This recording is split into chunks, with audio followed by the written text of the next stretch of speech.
有冇發覺咧？最近呢個樂壇咧多咗好多女歌手啊！哦，梗係有啦，我仲留意到啊，佢哋個個都係靚女添啊，係啊，全部叫佢哋玉女復出噶啦。不如我哋請得到票數最高嘅3位得主啊，嚟同我哋見下面啦，好嘛？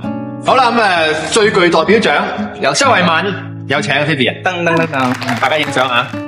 好啦，咁頒咗獎狀俾你先，多謝。最具潛質獎楊采妮，同埋最具後勁獎黎瑞恩，恭喜晒3位，請坐，大家隨便影相啊！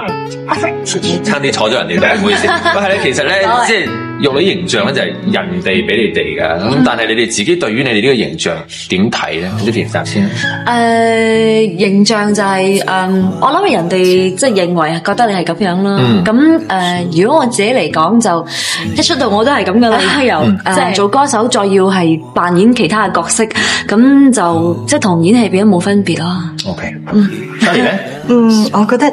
即係我自己心目中嘅玉女係我自己幾欣賞嘅咯，我覺得係要好純啊、好靚，同埋好受保護嘅。咁有人偷笑喺度，唔知咩意思咧？我偷笑嘅嘢咧，就因為唔知點解我會做玉女歌手咯。咁可能有時唱歌比較斯文啲啊，咁人哋又以為我係玉女，但係絕對唔係嘅。咁其實你哋本身想建立一個咩形象咧？咁即係其實我都係堅持，即係唔需要有咩形象咯，即係因為即係咪一件商品咯，唔需要包裝特別咯。不過啲街坊都知道呢個形象最殺食噶啦，最少話你嚇。多謝。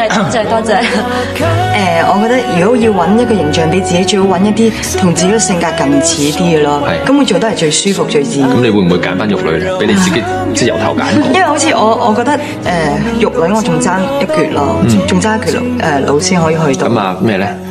咁樣就係我覺得即係我比較活潑啲嘅都係，咁我就唔應該係玉女咯。玉女應該係好斯文啊，唔係好出聲啊，即係講嘢好細聲啊嗰啲。應該係打女啊，佢應該打女。咁其實我覺得即係做藝人做歌手，尤其是形象即係比較鮮明啲好啲嘅，即係容易記啲，起碼都係。冇錯。哎呀！加火啦！大家想出位快啲睇啦！傳單啊，咩唔出位啫？喂，接俾呢張嘢咧係由一個大家都識嘅人。呢個 Jackie 啊，阿 Johnny 係嘛？條磚啊，啲頭髮啊，半價咋？唔好意思啊，我哋 K100偷拍㗎，你認唔認得頭先派傳單俾呢個係邊個啊？記得，好似係啲咩名？我查啦。哎呀，老係明星嚟㗎。嚇？係咪黎智尊啊？係啊。哎呀，係喎，黎智尊喎。係啊。我哋係 K100㗎，我想問你認唔認得佢係邊個啊？黎智尊啊？你咁奇唔奇怪咧？喺度拍傳單啊？嚇？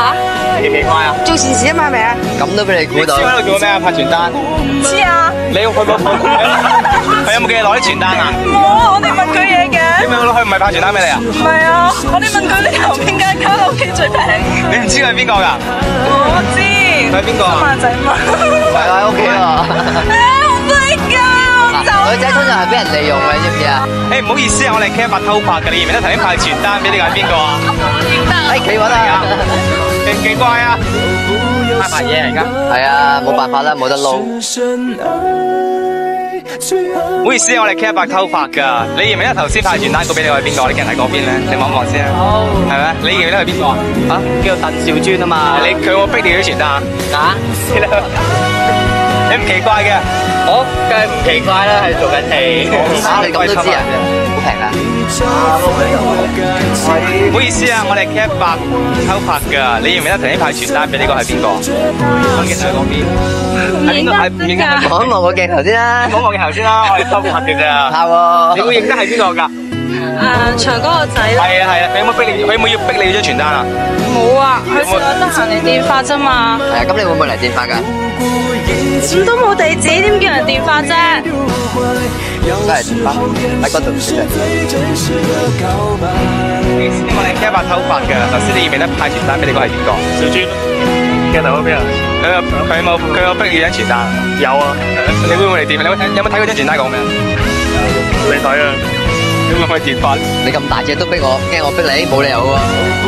鏡頭喺嗰度，上鏡添。係啊，你奇怪啊，你喺度派傳單，有冇獎品送㗎？啊呢個冇㗎，有嘅咧。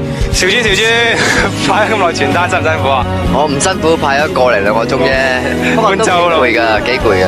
啲人啲反應點啊？喂，冇話鄧兆尊咁樣。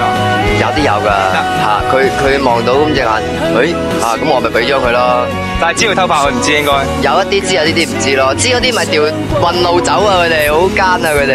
有冇諗過如果唔拍戲咧，就兼職派傳單？